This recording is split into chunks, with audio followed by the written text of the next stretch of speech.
Hola, trastorno del espectro autista es el tema de esta clase. Desde la carrera de posgrado de especialización en neurología infantil preparamos esta presentación.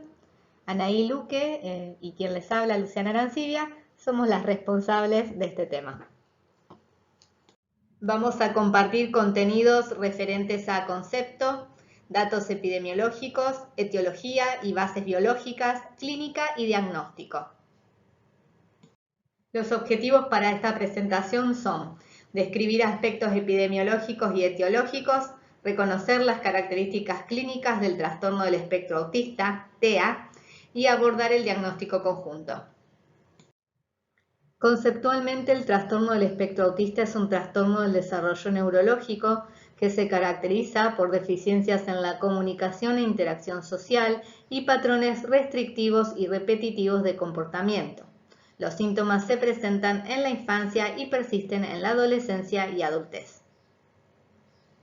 En cuanto a datos epidemiológicos, hay más niños con trastorno del espectro autista que el total de afectados por cáncer, diabetes, fibrosis quística o distrofia muscular. Su prevalencia es de 1 en 59. Es 5 veces más común en varones, en una relación 5:1, y se presenta en todos los grupos étnicos y socioeconómicos. Es heterogéneo, de etiología multifactorial y de fuerte determinación genética. La edad media para el diagnóstico es de 4 años. De su etiología se destaca que es uno de los trastornos con mayor componente hereditario, pero no existe ningún marcador molecular que por sí solo define el diagnóstico. Fue descrito por primera vez en 1938 por el Dr. Leo Kanner, quien estudió a un grupo de niños cuyas fascinaciones y peculiaridades se destacaban. Las investigaciones de la doctora Isabel Reipen sobre genética y cambios en el cerebro autista han permitido la creación de un banco de tejido cerebral para estudio neuropatológico y genético molecular, que se suma a los hallazgos en estudios de tractografía por resonancia, de resonancia funcional, estudios metabólicos por espectroscopía y por tomografía para emisión de positrones, en los que se destacan los cambios neuroanatómicos en la estructura del cerebro autista. Los cambios neuroanatómicos tienen un sustrato funcional, dadas alteraciones en la estructura del ADN, por fallos en los mecanismos que regulan la síntesis de ADN, es decir, mecanismos epigenéticos. Esto se ha demostrado en exposición a agentes teratógenos. Existen también estudios epidemiológicos que asocian mutaciones de la línea germinal en función de la edad de los padres. Se describe un 28% de casos en hijos de padres de entre 40 y 49 años, un 66% de casos en hijos de padres mayores de 50 años y un 18% de casos en hijos de madres menores de 18 años. En función de su etiología podemos hacer una distinción para clasificar entre el TEA primario o esencial y el TEA que es secundario a enfermedades neurológicas o clínicas. El TEA primario o esencial debe ser identificado porque existe una heredabilidad del 50% de padres a hijos y una recurrencia entre hermanos mayor al 35%. Esto es clave para hacer screening entre familiares. En cuanto a etiología secundaria, se describen alteraciones cromosómicas en síndromes asociados, Down, Equifrágil, Prader-Willi, Angelman, Sotos y Williams están descritos. Hay infecciones perinatales por citomegalovirus, por rubiola o por toxoplasma. También hay errores congénitos del metabolismo como fenilcetonuria, acidurias orgánicas y alteraciones del metabolismo mitocondrial. Se asocia a síndromes neurocutáneos como la neurofibromatosis, el complejo esclerosis tuberosa o la hipomelanosis de Hito.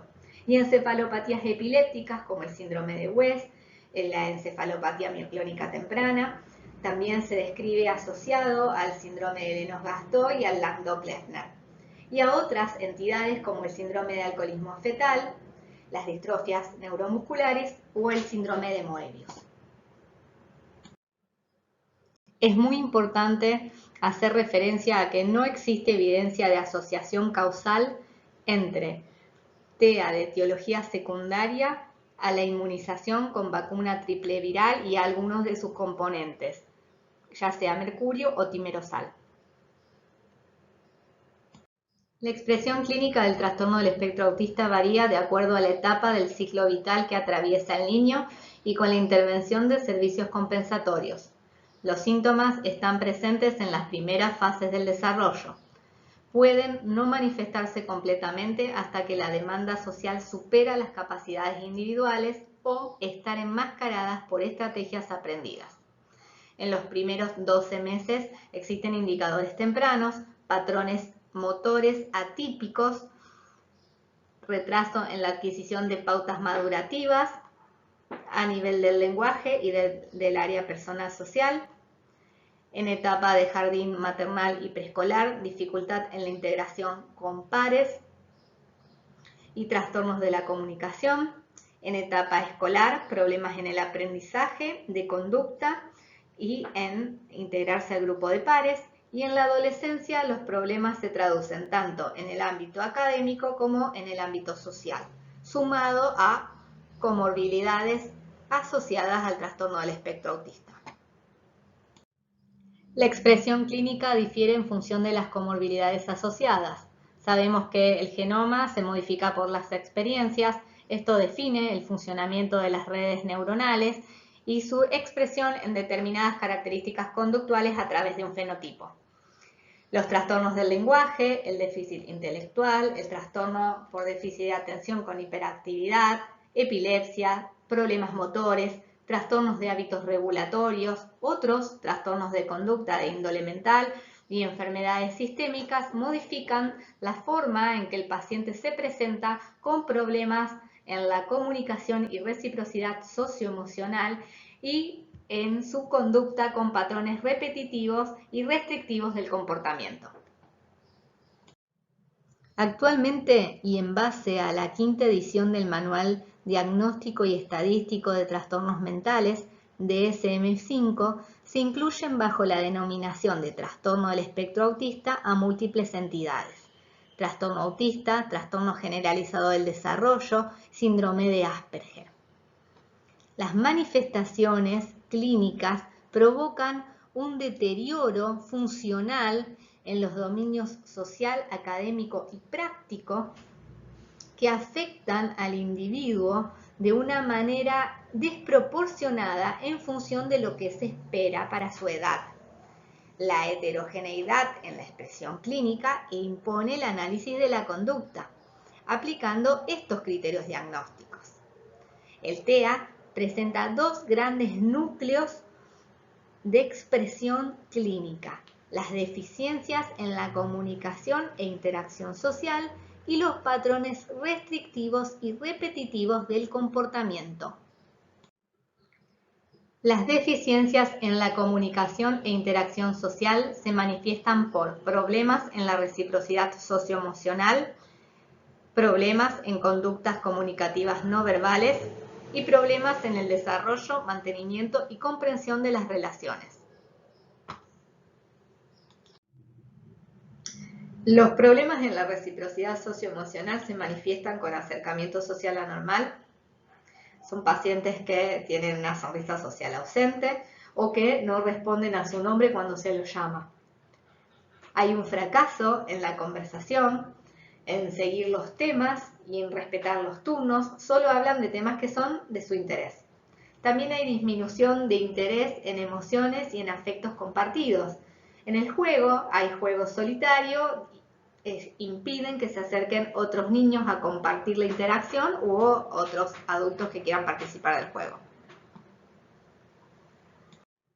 Las dificultades en las conductas comunicativas no verbales se observan en anomalías en el contacto visual. Este puede ser fluctuante o estar ausente. También hay problemas en la comprensión del lenguaje corporal. No hay gestos sociales como saludar o tirar besos. No se entienden saludos con gestos. También hay uso instrumental de las personas, es decir, que toman la mano del cuidador hasta el objeto que desean. Existe falta de interés en mostrar y en demostrar, problemas en el señalamiento y en seguir el señalamiento. Las dificultades en las relaciones sociales se manifiestan en el desarrollo, tanto en la interacción con pares, al momento de hacer amigos hay muchos problemas. Son generalmente niños que no tienen amigos, hay problemas en los vínculos con adultos y en las relaciones familiares para entender los parentescos y relacionarse en función de los mismos, problemas en el mantenimiento de las relaciones sociales en contextos que le pueden ser familiar o recreativos, como por ejemplo reacciones de huida en un cumpleaños o de evitación en una reunión familiar. También hay problemas en la comprensión de expresiones de la comunicación porque son muy literales y no distinguen el sarcasmo ni la diferencia entre bromas amistosas y burlas. Algunas imágenes que ustedes pueden observar en el consultorio donde se reflejan las deficiencias en la comunicación social, problemas en el contacto visual en las dos primeras y una reacción de aislamiento en la última imagen. Otro ejemplo de dificultades en la interacción con pares y un juego en paralelo en dos pacientes que ya tienen una edad superior a 8 años. Los patrones restrictivos y repetitivos de comportamiento incluyen movimientos, utilización de objetos o habla estereotipada o repetitiva, insistencia en la monotonía, inflexibilidad de rutinas o rituales de comportamiento verbal o no, intereses muy restringidos o fijos, anormales en intensidad o en foco de interés, hipo o hiperactividad ante estímulos sensoriales o interés inhabitual por aspectos sensoriales del entorno. Movimientos, utilización de objetos o habla repetitivos. Podemos observar estereotipias motoras, con movimientos no propositivos de los dedos, balanceo, giro, marcha con saltitos, bailoteo, estereotipias vocales con sonidos repetitivos, habla con frases idiosincráticas, uso de pronombres y de tercera persona para referirse a sí mismos, la utilización de palabras de jerga extranjera, como por ejemplo lodo en vez de barro, ecolalia y declaraciones fuera de contexto, utilización inusual de objetos, el juego de prender y apagar luces, la utilización de partes de los juguetes y no del juguete en sí, como por ejemplo hacer girar la rueda de un auto y no hacer andar el auto, son ejemplos clásicos. Insistencia en la monotonía e inflexibilidad. Los patrones de pensamiento rígido pueden desencadenar un pensamiento en blanco y negro con cuestionamientos repetitivos y estricto cumplimiento de reglas. Angustia frente a pequeños cambios reflejan la inflexibilidad que se pueden denotar en rabietas excesivas o inimportantes cambios de afecto frente a cambios mínimos, transiciones que son inesperadas. Y rituales en las rutinas, como por ejemplo ir por el mismo camino a la escuela o comer siempre los mismos alimentos, reflejan la monotonía y la inflexibilidad. Intereses muy restringidos o fijos anormales. Excesiva intensidad o apego. Hay pacientes que muestran adhesión extrema a objetos, que no pueden desenvolverse si no llevan ese objeto a todas partes. Estos objetos pueden variar desde un juguete hasta una ramita de árbol. La llevan a todas partes, hasta a la cama para irse a dormir. Otros pacientes manifiestan intereses excesivos en temas que son propios de la edad. No sorprende que un niño de 5 años conozca sobre superhéroes, pero sí sorprende que conozca la cantidad de cómics que se han publicado sobre ese superhéroe o que conozca detalles de la creación de ese superhéroe. Hay otros pacientes que muestran focos de interés inusual y perseverantes. Volviendo a nuestro ejemplo de este niño de 5 años, puede tener un interés inusual y perseverante sobre cuestiones climáticas, que conozca absolutamente todo sobre huracanes, desde cómo se forma hasta qué regiones del mundo son las más afectadas por huracanes, es bastante peculiar para un niño de 5 años. El último ítem es hipo o hiperactividad a estímulos sensoriales o interés inhabitual por aspectos sensoriales del entorno. Los pacientes manifiestan indiferencia al dolor o a la temperatura, con insensibilidad al frío o al calor respectivamente. Respuesta adversa a determinados estímulos, ya sean auditivos, táctiles o lumínicos. Como ejemplo de esto, hay pacientes que manifiestan intolerancia ante ciertos sonidos, intolerancia al ser tocados, al utilizar sombreros o al cortarse el cabello o las uñas.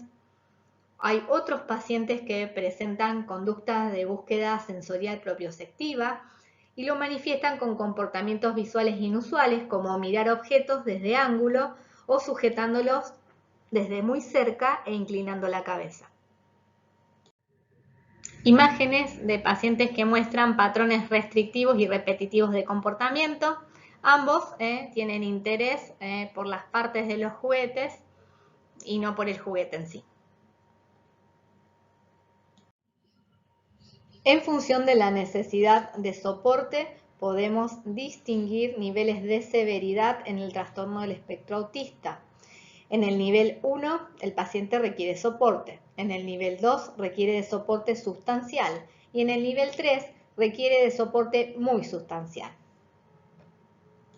Las dificultades sociales de comunicación y comportamiento repetitivo pueden observarse en otros trastornos médicos y del desarrollo neurológico. Es clave evaluar los síntomas en relación al desarrollo típico y en qué grado los comportamientos dificultan el funcionamiento. En un mismo paciente pueden coexistir múltiples condiciones. La presencia de condiciones médicas comórbidas modifica la expresión clínica del trastorno del espectro autista. Los diagnósticos diferenciales a considerar en problemas del desarrollo del lenguaje son un retraso en la adquisición del lenguaje, un deterioro en el lenguaje, hipoacusia, déficit intelectual. Deficiencias en la comunicación social se observan en ansiedad, en déficit intelectual y en trastorno por déficit de atención con hiperactividad. Patrones repetitivos del comportamiento pueden observarse en pacientes con déficit intelectual, en trastorno obsesivo-compulsivo, en trastornos del movimiento con estereotipias y en tics. En el diagnóstico se describen 3 instancias de reconocimiento. Acciones de pesquisa para aquellos pacientes en los que uno detecta factores de riesgo neuropsicosensorial y en aquellos que presentan banderas rojas, la sospecha clínica y la preocupación del cuidador. En el primer nivel de atención contamos con distintas herramientas que nos permiten la pesquisa. Se destaca el MChat, que es un cuestionario que se aplica desde los 16 a los 30 meses con una sensibilidad del 85% y una especificidad del 93%, tomándose en 2 instancias. El AMSE es otro cuestionario donde uno registra a través de 8 ítems aspectos que tienen que ver con la comunicación y con el comportamiento del paciente. Puede aplicarse desde los 18 meses a los 38 años. Y otra herramienta a destacar es el informe escolar, donde se mencionan datos que tienen que ver con aprendizajes y con aspectos sociales de la escolarización. Con resultados positivos, para la pesquisa es clave la evaluación por un especialista.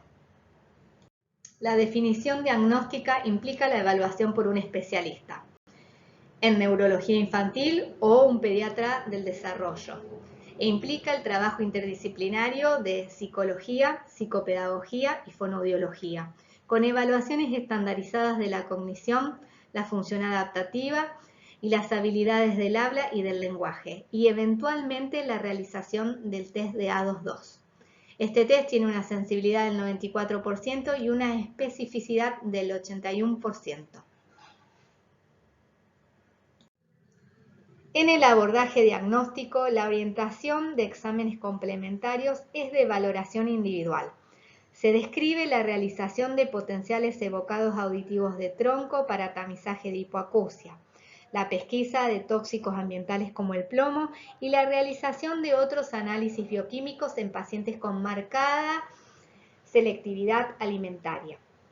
La realización de un electroencefalograma o de una resonancia magnética de encéfalo queda a criterio del especialista y en función de la valoración de otras entidades clínicas comórbidas para definir etiología, lo mismo que la realización de pruebas de genética molecular. Para concluir, definir el diagnóstico, la presencia de comorbilidades, conocer las fortalezas y debilidades del paciente permite una comprensión específica del niño, lo cual es fundamental para la planificación personalizada del tratamiento. Gracias por tu atención.